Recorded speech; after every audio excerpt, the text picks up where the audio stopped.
உங்களை எல்லாம் சந்திப்பதிலே மிகுந்த மகிழ்ச்சி அடைகிறேன். இந்த மகிழ்ச்சிக்கு காரணம் இன்னொரு மகிழ்ச்சியான செய்தி. இன்று சற்று நேரத்துக்கு முன்னால் திராவிட முன்னேற்றக் கழக தலைவர் முதலமைச்சர் மு.க. ஸ்டாலின் அவர்களை சந்திப்பதற்கு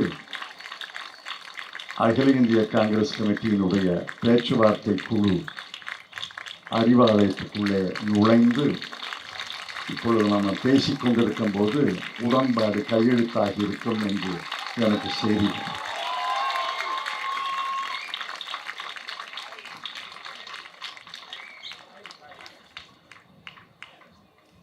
உடன்பாடு கையெழுத்து ஆகி இருக்கும் என்று சொல்லும்போது உடன்பாடு கையெழுத்தாகிவிட்டது என்று அமைச்சர்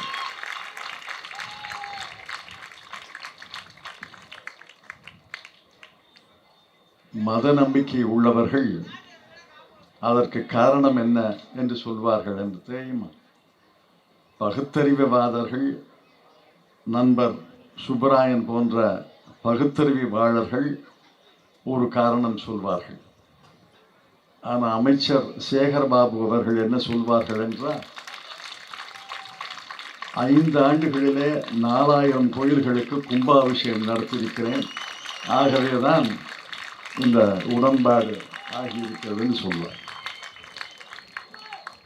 பகுத்தறிவுவாதிகளுக்கும் மத நம்பிக்கை உள்ளவர்களுக்கும் என்னுடைய நன்றியை தெரிவித்துக் கொள்கிறேன். உங்கள் ஆதரவு எங்களுக்கு மிகுந்த உற்சாகத்தை, நம்பிக்கையை அளிக்கிறது. கம்பம் செல்வேந்திரன் அவர்கள் தேர்தல் பணிக்குழு செயலாளருடைய கடமை எளிதாகிவிட்டது. அவருடைய சுமையை உங்கள் கைதட்டினால் நீங்கள் ஏற்றுக்கொள்கிறீர்கள் என்று பொருள்.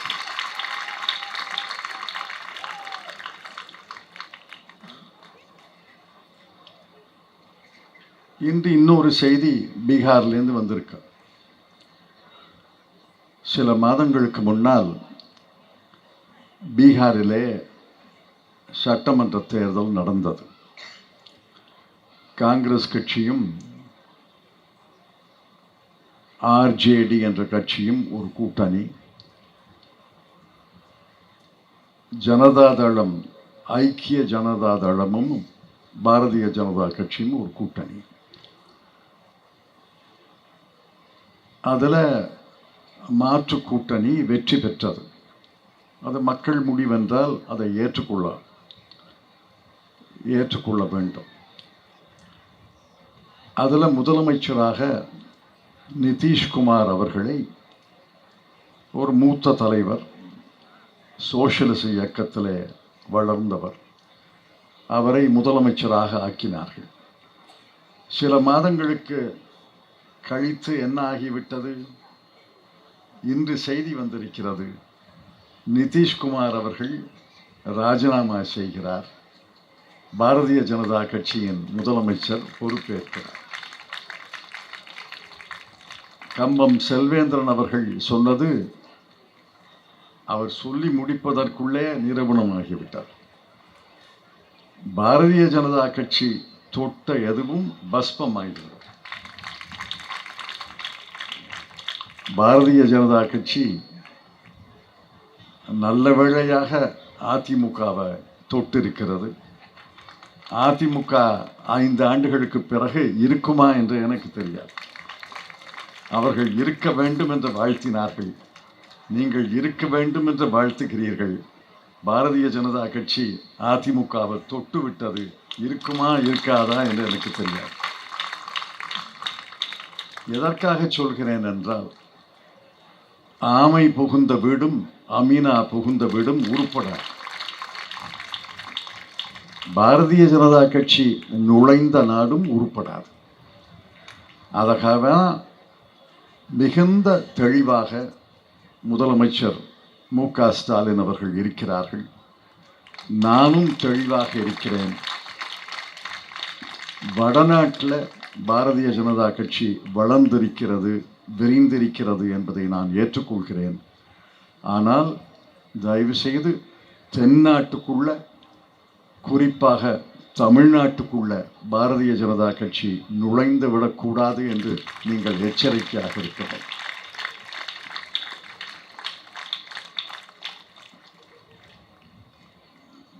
பாரதிய ஜனதா கட்சி என்ன செய்கிறது என்றதெல்லாம் பத்திரிகையில் பார்ப்பீங்க.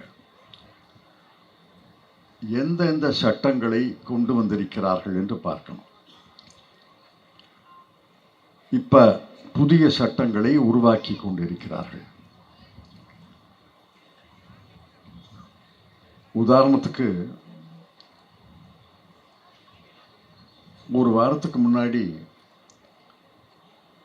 பாரதிய ஜனதா கட்சி தலைவர் நம்முடைய பிரதமர் அவர்கள் இஸ்ரேல் நாட்டுக்கு சென்றார். இஸ்ரேல் நாட்டுக்கு சென்று பிப்ரவரி 26ஆம் தேதி இஸ்ரேல் நாடாளுமன்றத்திலே உரையாற்றினார். உரையாற்றியதற்காக அவருக்கு இஸ்ரேலுடைய உயர்ந்த கௌரவம் ஒரு மெடலை, ஒரு பதக்கத்தை அளித்தார்கள். கழுத்தில் தொங்க போட்டாங்க. எல்லா நாடுகளுக்கும், சின்ன சின்ன நாடுகளுக்கு கூட பிரதம மந்திரி போகிறார் என்றால் எனக்கு மகிழ்ச்சி தான். ஆனால் எதற்கு போகிறார், எதோடு வருகிறார் என்றால் இந்த பதக்கத்தை கழுத்தில் போட்டுக்கிறதுக்காக போறாரு போல இருக்கு. பதக்கத்தோடு வெளியில வர்றாரு போல இருக்கு. இஸ்ரேல் நாடாளுமன்றத்தில் என்ன சொன்னார்? 1219 பேர் ஹமாஸ் தாக்குதலில் அக்டோபர் மாதம் இறந்தார்கள். அதற்காக என்னுடைய அனுதாபங்களை தெரிவித்துக் கொள்கிறேன். அது வரைக்கும் சரி. அதற்கு பிறகு நடந்தத மறந்துட்டார. இஸ்ரேல் எதிர்த்தாக்குதல் 1219 பேர் இஸ்ரேல் மக்கள் இறந்தார்கள் என்பதை நாங்கள் கண்டிக்கிறோம். ஆனால் அதற்கு எதிர்த்தாக்குதல் இஸ்ரேல் நடத்திய போது காசாவில் 70,000 பேர் இறந்தார்கள். 70,000 பேர் கொல்லப்பட்டார்கள். அதற்கு ஒரு வார்த்தை அனுதாபம் சொல்லவில்லை. அதற்கு ஒரு வார்த்தை அனுதாபம் சொல்லவில்லை. மாறாக என்ன சொன்னார் என்றால், நாங்கள் உறுதியோடு, முழு நம்பிக்கையோடு இன்றும் என்றும் இஸ்ரேல் பக்கம் இருப்போம் என்று சொன்னார். அதனுடைய விளைவை பார். 3 நாட்கள் கழித்து இஸ்ரேல் தூண்டி அமெரிக்காவும் இணைந்து கொண்டு ஈரான் நாட்டின் மீது ஒரு கடுமையான போரை தொடங்கி ஒரே நாளில், முதல் நாளிலேயே ஈரான் நாட்டினுடைய அனைத்து தலைவர்களையும் அழித்து விட்டார்கள், கொன்று விட்டார்கள். ஒரு 3 மாதத்துக்கு முன்னாடி ஒரு நாட்டினுடைய ஜனாதிபதியை கடத்தி கொண்டு போய் அமெரிக்கா சிறையில் அடைத்திருக்கிறார்கள். இதுதான் ஐநா சபையினுடைய சட்டமா? இதுதான் உலக சட்டங்கள் உடன்பட்டதா? இது போன்று ஒரு தலைப்பட்சமாக அமெரிக்கா நடந்து கொள்வதில்லை. ஒரு தலைப்பட்சமாக அமெரிக்கா நடந்து கொள்கிறது, இஸ்ரேல் துணை செய்கிறது. இதுவரை, இன்று வரை ஒரு கண்டனம் கூட இந்திய அரசு தெரிவிக்கவில்லை. அப்ப நாளைக்கு எந்த நாட்டின் மீது அமெரிக்கா, இஸ்ரேல் படையெடுத்து அந்த நாட்டினுடைய ஜனாதிபதி, பிரதம மந்திரியை கைது செய்யலாமா? கடத்தி கொண்டு செல்லலாமா? அல்லது வானத்தில் ஏவுகணைகளை வீசி கொல்லலாமா? இதுதான் உலக நியதி, உலக விதி, உலக அரசியல் என்றால் எந்த நாடு பத்திரமாக இருக்கிறது? ஒரு காலத்தில் உலகத்தில் எந்த போர் நடந்தாலும், போர் மூடும் சூழ்நிலை ஏற்பட்டாலும் ஜவஹர்லால் நேருவை கூப்பிடுவார்கள், இந்தியாவை அழைப்பார்கள், இந்தியா மத்தியஸ்தம் செய்யும், இந்தியா நடுநிலையாக இருந்து இரு நாடுகளுக்கும் இடையே பேசி போரை நிறுத்தும். அதை போலத்தான் கொரியாவில் நடந்தது, பல நாடுகளில்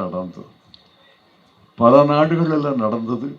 போரை தடுப்பது தான் உலக தர்மம். போரை மூட்டுவது, போரை தூண்டுவது உலக தர்மம் அல்ல. போரினால் எந்த பிரச்சனையும், எந்த மனித பிரச்சனையும் தீர்க்கப்பட்டதாக சரித்திரமே கிடையாது. இப்ப ரஷ்யா யுக்ரைன் ஒரு போர் நடக்கிறது. அப்ப போய் பிரதமர் சொல்கிறார், இந்த யுகம் என்பது போருக்கான யுகம் அல்ல. அதையும் சொல்லல. இன்னைக்கு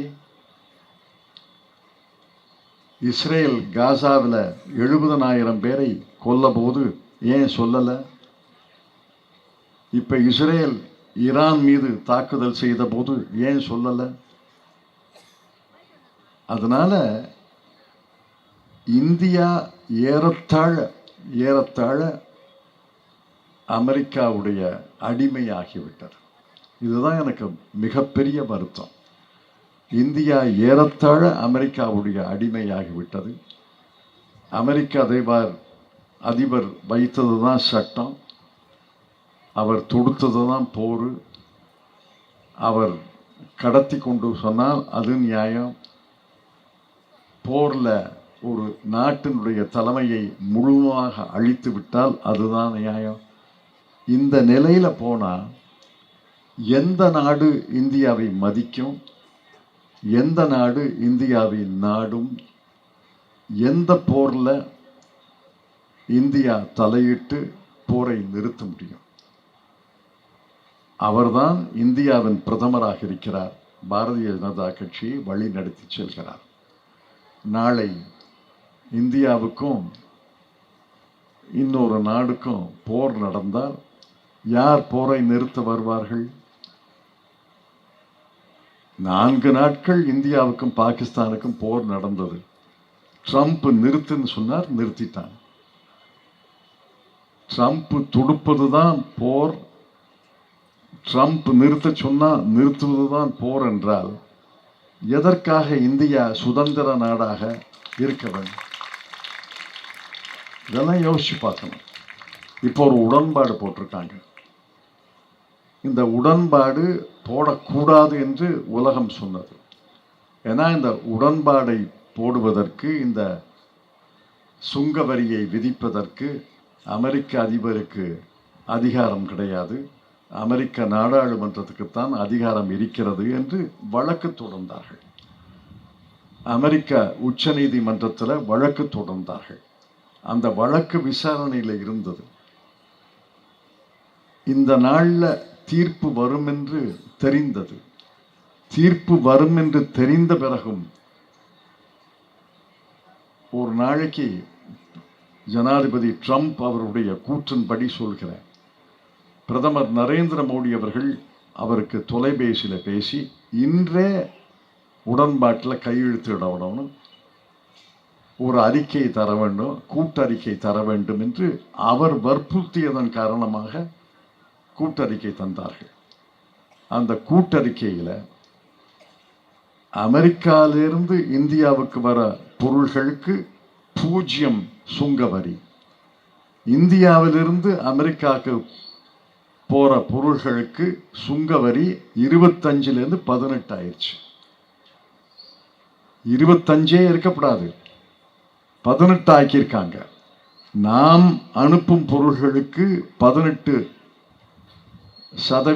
சுங்க வரி, அவர்கள் அனுப்பும் பொருள்களுக்கு 0 சுங்க வரி. இது என்ன நியாயம்? அங்கிருந்து விவசாய பொருள்களை இறக்குமதி செய்ய போறோம். விளைபொருள்களை இறக்குமதி செய்ய போறோம். அதுக்கு 0 வரி. நம்ம நாட்டிலிருந்து ஜவுளி ஏற்பதி பண்ணா, தோல் பொருள்கள் ஏற்றுமதி பண்ணா, எதை ஏற்றுமதி பண்ணாலும் 18% சுங்க வரி. எஃகு இரும்பை ஏற்றுமதி செய்தால் 40% சுங்க வரி. காப்பரை ஏற்றுமதி செய்தால் 50% சுங்க வரி. இந்த சுங்க வரியை போடு அமெரிக்கா போடும், நாம போட முடியாது. நம்முடைய ஏற்றுமதியாளர்கள் தவிக்கிறாங்க. திருப்பூர்ல போய் பாருங்க, அவங்க சுப்பராயனுக்கு தெரியும். திருப்பூர்ல போய் பாருங்க, அத்தனை ஜவுளி ஏற்றுமதி ஆலைகளும் மூடி கிடக்கின்றன. அவர்கள் வேலை குறைப்பு, ஆட்குறைப்பு செய்கிறார்கள். ஏன்னா ஏற்றுமதி செய்ய முடியாது. அவர்கள் சுங்க வரி விதித்ததால் விலை கூடிவிடுது.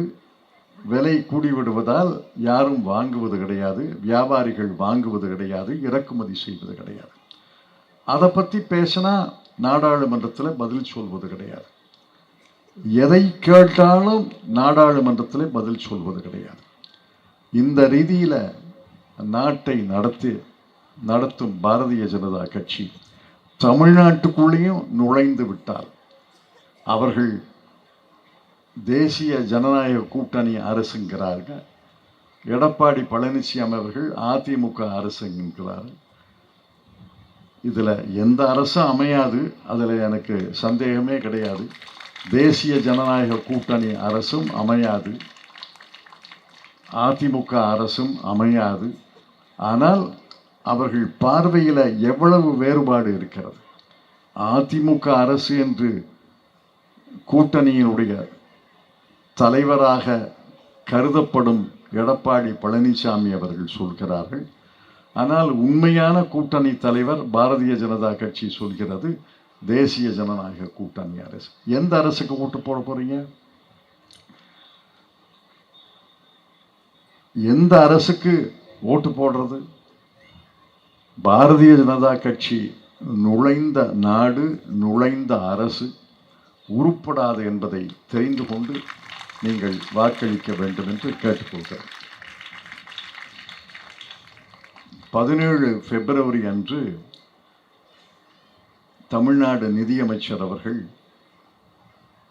இடைக்கால வரவு செலவு திட்டத்தை தமிழ்நாடு சட்டமன்றத்திலே தாக்கல் செய்தார். அதை நான் ஆழமாக படித்து பார்த்தேன். எவ்வளவு துரோகத்தை பாரதிய ஜனதா கட்சி செய்திருக்கிறது என்பதை அந்த உரையினுடைய சில பத்திகளை படித்தாலே தெரியும்.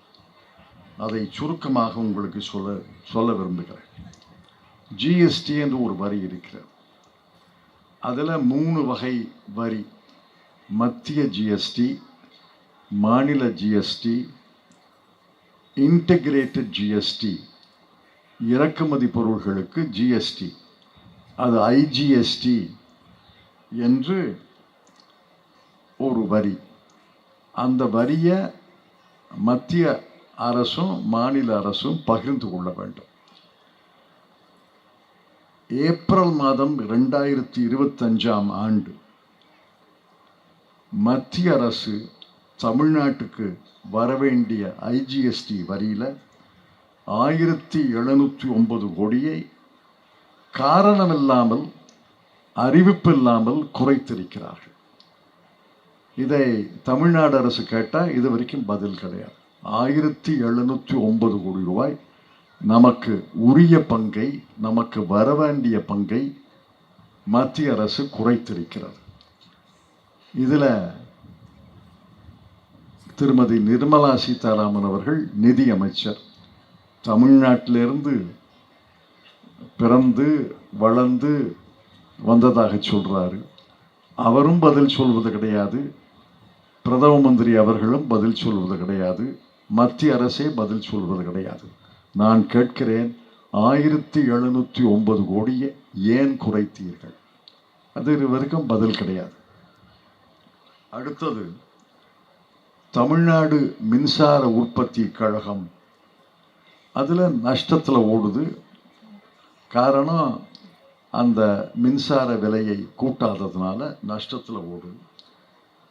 தமிழ்நாடு அரசு கணக்கு போட்டு 413 கோடி ரூபாய் நஷ்டம், அதை நாங்கள் அரசு பணத்திலிருந்து தந்து விடுகிறோம் என்று சொன்னார்கள். தமிழ்நாடு மின்சார உற்பத்தி கழகம் என்பது தனி அமைப்பு. அதில் நஷ்டம் ஏற்பட்டால் அந்த நஷ்டத்தை, அந்த இழப்பை ஈடு செய்ய வேண்டிய கடமை மாநில அரசுக்கு இருக்கிறது. அதை நான் மறுக்கலை.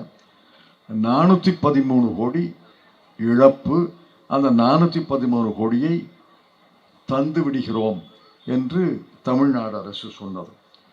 ஆனால் அரசியல் சாசனத்தின் 293வது பிரிவின் கீழே மத்திய அரசு அந்த இழப்பை ஈடு செய்யக்கூடிய உத்தரவு போடலாம்.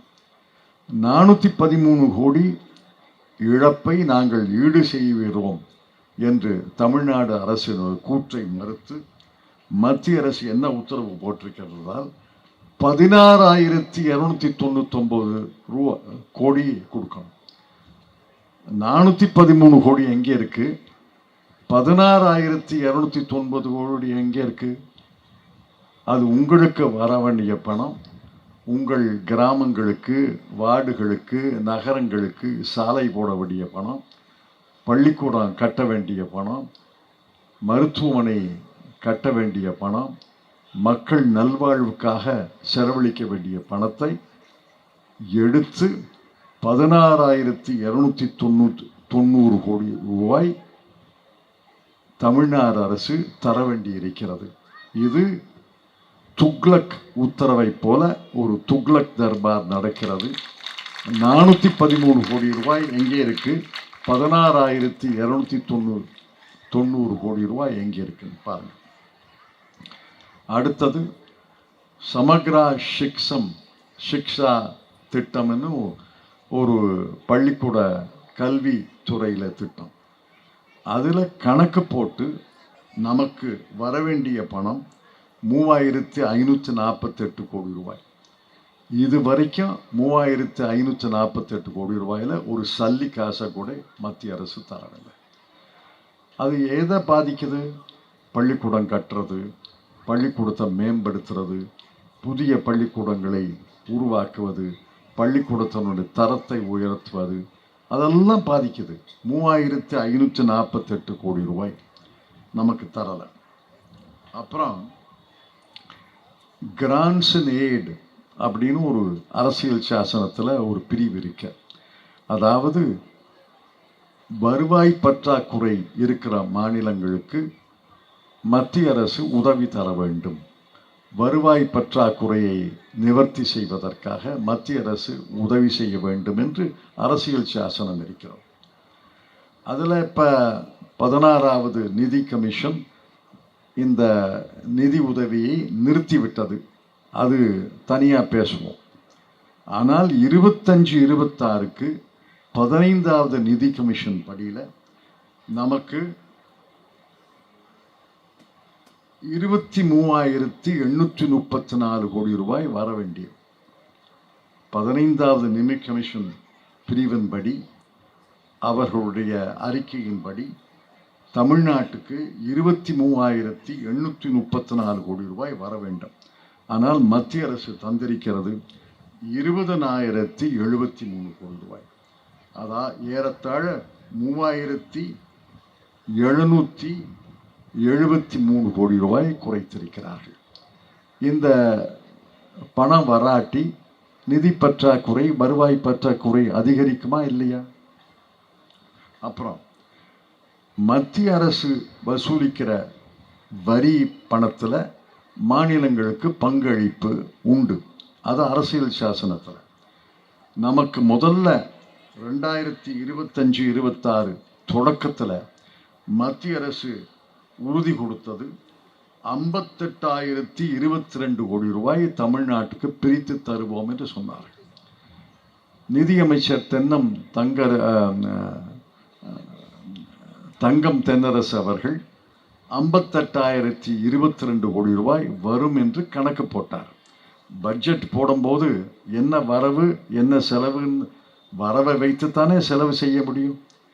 வரவு 58,022 கோடி ரூபாய் வரும் என்று பட்ஜெட் போட்டார். ஆனால் ஆண்டு முடிவில் 58,022 கோடி ரூபாயை மத்திய அரசு தரவில்லை. 56,819 கோடி ரூபாய் தந்திருக்கிறார். அதில் ஏறத்தாழ 1,131 கோடி ரூபாய் துண்டு விடுகிறது. இப்படி ஒவ்வொரு இனத்திலையும் பணத்தை மறுத்தால் குஜராத்துக்கு மறுக்கிறார்களா, உத்தரப்பிரதேசத்துக்கு மறுக்கிறார்களா, பீகாருக்கு மறுக்கிறார்களா, தமிழ்நாட்டுக்கு மறுக்கிறார்கள். பாரதிய ஜனதா கட்சி அல்லாத கட்சி ஆட்சி செய்கிறது என்பதற்காக மறுக்கிறார்கள்.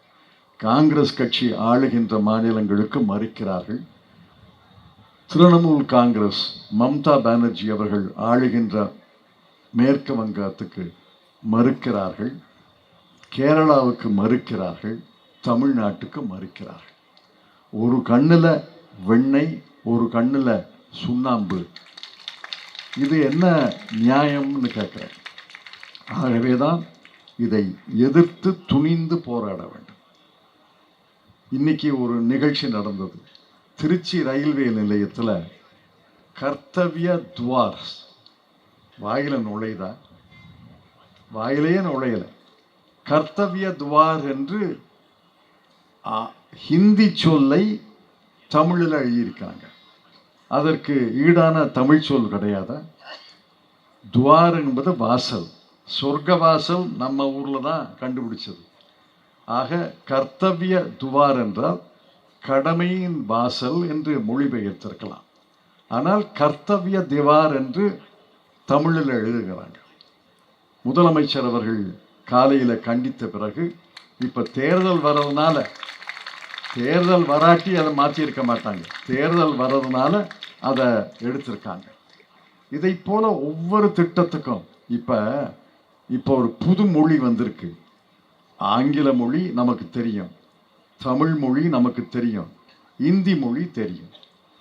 ஆங்கில மொழியை ஆங்கில எழுத்துக்களில் எழுதுறது, தமிழ் மொழியை தமிழ் எழுத்துக்களில் எழுதுறது இயல்பு.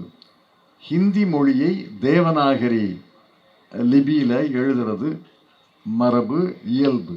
அதில் மறுக்கலை. இப்போ பல ரயில்வே ஸ்டேஷன்களில் தமிழில் முதல்ல பெயர் எழுதுகிறாங்க, அரக்கோணம்னு எழுதுகிறாங்க. அடுத்தது ஆங்கிலத்தில் அரக்கோணம் என்று எழுதுக்கிறாங்க. அப்புறம் இந்தியில் இந்தி எழுத்தில் எழுதுகிறாங்க. அது சில இடங்களில் விமர்சனத்துக்கு ஆகுது, பல இடங்களில் சரி போயிட்டு போகிறாங்க. ராமேஸ்வரத்துக்கு வர்றவங்க, காசிக்கு வர்றவங்க, வடநாட்டிலேருந்து வர்றவங்களுக்கு தெரியறதுக்காக ஒத்துக்கிறாங்க. இப்போ ஒரு புது மொழியை நரேந்திர மோடி அவர்கள் அரசு கண்டுபிடித்திருக்கிறது. அதாவது என்ன மொழினா, ஆங்கில ஹிந்தி சொல்லை ஆங்கில எழுத்தில் எழுதுறது. அதனுடைய விபரீதத்தை பாருங்க. 100 நாள் வேலை திட்டத்துக்கு மகாத்மா காந்தி 100 நாள் வேலை வாய்ப்பு திட்டம்னு வச்சிருந்தாங்க. மகாத்மா காந்தி ஊரக வேலை உறுதி அளிப்பு திட்டம். ஆங்கிலத்தில் Mahatma Gandhi national rural employment guarantee scheme. ஹிந்தியில் அந்த இந்தி மொழியில் இப்போ ஒரு பேரை வச்சுருக்காங்க. அந்த திட்டத்தினுடைய அடிப்படையே குலைத்து ஒரு திட்டத்தை, அந்த திட்டத்தை பற்றி நான் பேசலை, அந்த பேரை பற்றி பேசுகிறேன். அந்த திட்டமே மோசமான திட்டம். 100 நாள் வேலை வாய்ப்பெல்லாம் யாருக்கும் கிடைக்காது. இப்போ 100 நாள் வேலைவாய்ப்பு திட்டத்துக்கு 125 நாள் தர்றேன்னு நரேந்திர மோடி அவர்கள் வாக்குறுதி தந்திருக்கிறாரு. போன வருஷம், அதுக்கு முந்தின வருஷம், 50 நாள் தான் தந்திருக்காரு. 50 நாள்லேருந்து 125ன்னு அவர் வாக்குறுதி தந்துறாரு. அது வேற. இப்போ பேர் என்னன்னா விபிஜி ராம்ஜி, விக்ஷித் பாரத் जी के नो पेर रोजगार ग्रामीण योजना. அதில் இந்தி எழுதிப்போ எனக்கு ஒன்றும் ஆட்சேபனை கிடையாது. ஹிந்தி சொல்லை ஆங்கில எழுத்துல எழுதுறதுங்கிறது அது எவ்வளவு விபரீதம் பாருங்க, எவ்வளவு அபத்தம் பாருங்க. ஹிந்தி மட்டும் தெரிஞ்சவங்களுக்கு அதை படிக்க முடியாது. நான் சொல்றது புரியுதுல? ஹிந்தி சொற்களை ஆங்கில எழுத்துல எழுதுறது, ஹிந்தி மட்டும் தெரிஞ்சவங்களுக்கு அதை படிக்க முடியாது. ஆங்கிலம் மட்டும் தெரிந்தவர்களுக்கு படிக்கலாம், புரியலாம். இது எதுக்காக? இது ஒரு புது மொழியா? நரேந்திர மோடி மொழின்னு வைக்கலாமா? மோடி மொழி. அதே போலதான் திருச்சி ஜங்ஷன்ல இன்னைக்கு ஹிந்தி சொல்லை ஆங்கிலத்தில் எழுதுறாங்க. அனைத்து சட்டங்களும் இப்ப அரசியல் சாசனம் என்ன சொல்கிறதுனா, அனைத்து சட்டங்களும் ஆங்கிலத்தில் எழுதணும், ஹிந்தியில் எழுதணும்னு சொல்றாங்க. ஒன்றும் ஆட்சேபனை கிடையாது. ஆங்கிலத்தை எழுதி அதை மொழிபெயருங்க, அந்த தலைப்பையும் மொழிபெயருங்க, ஆட்சேபனை கிடையாது. ஆனால் இந்தி சொற்களை தலைப்பில் வைக்கிறாங்க, அதை ஆங்கிலத்தில் மொழிபெயர்ப்பது கிடையாது, ஆங்கில எழுத்தில் எழுதுறாங்க. அப்ப ஆங்கில எழுத்து எழுதுனா எனக்கு இந்தி தெரியாது, ஆங்கில எழுத்தை படிக்க முடியும், ஆனா புரியாது.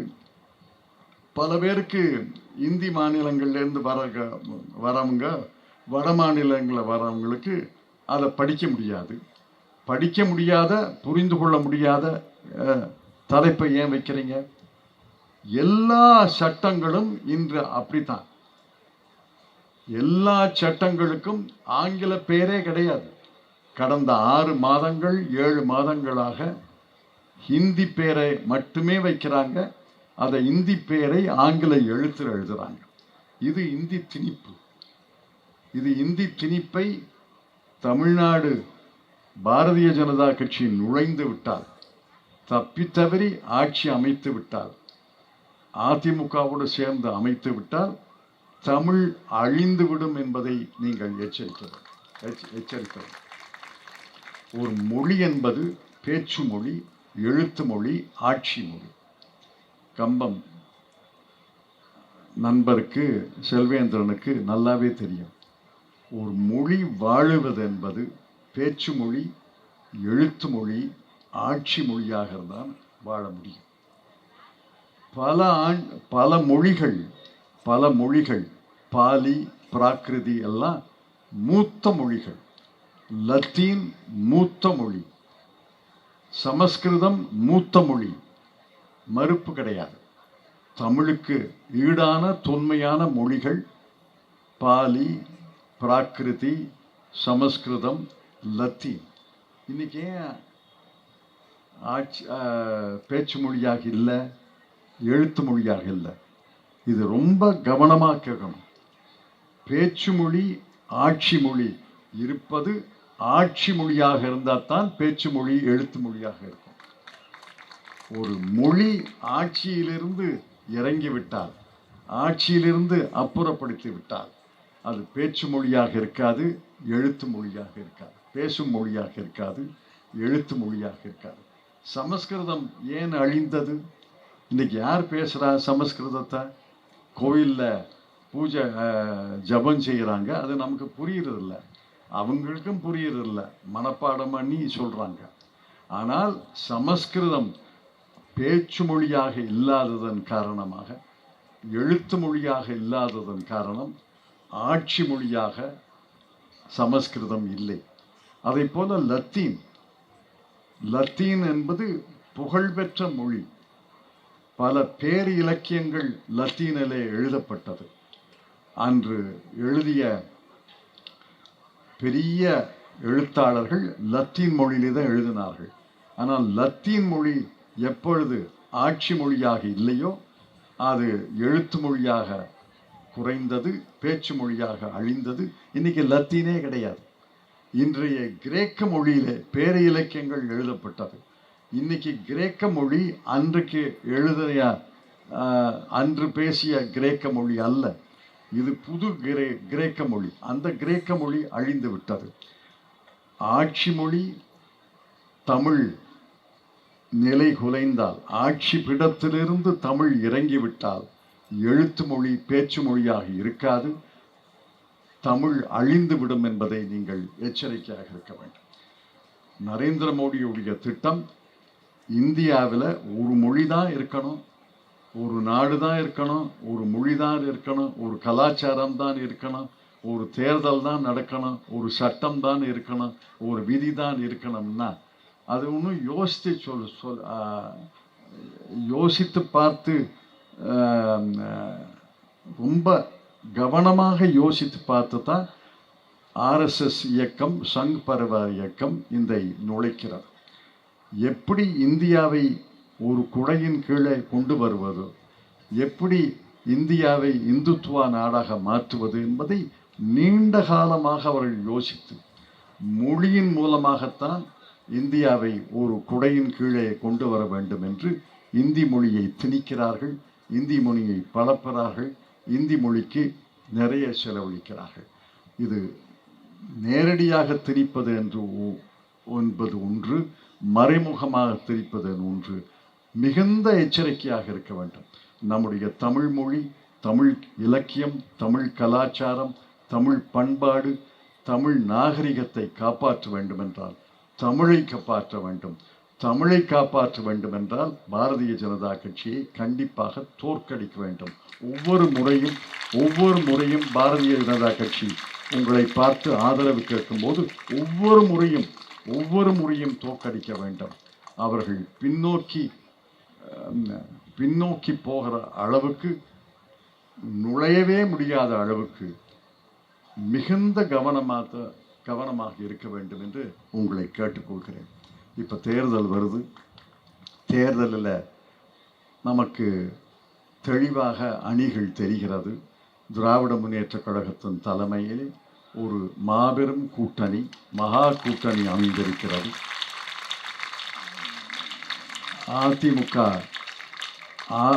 அதிமுக அஞ்சி அமித்ஷா மடியில் உட்கார்ந்துருக்கு. அது பாரதிய ஜனதா கட்சியின் கூட்டணி.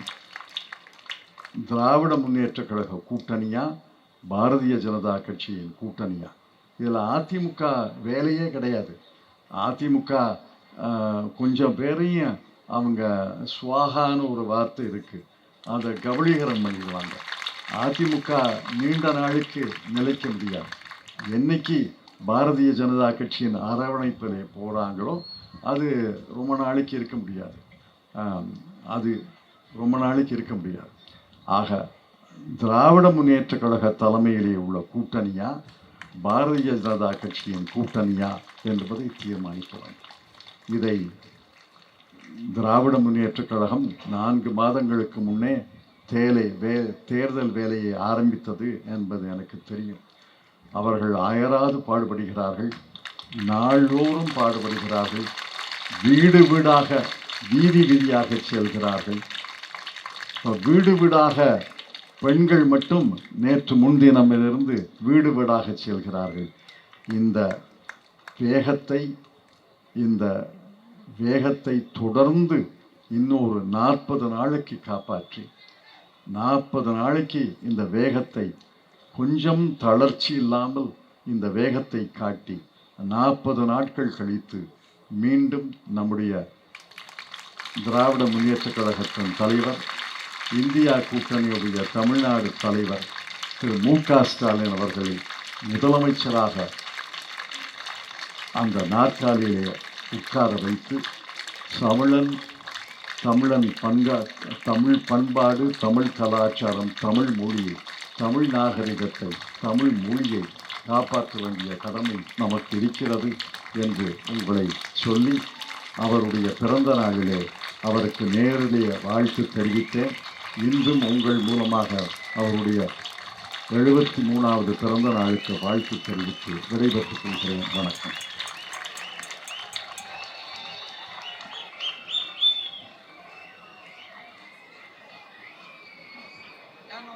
நன்றி உரை கதிரவன் அவர்கள் வருவார், ரவிச்சந்திரன் அவர்கள் வருவார்.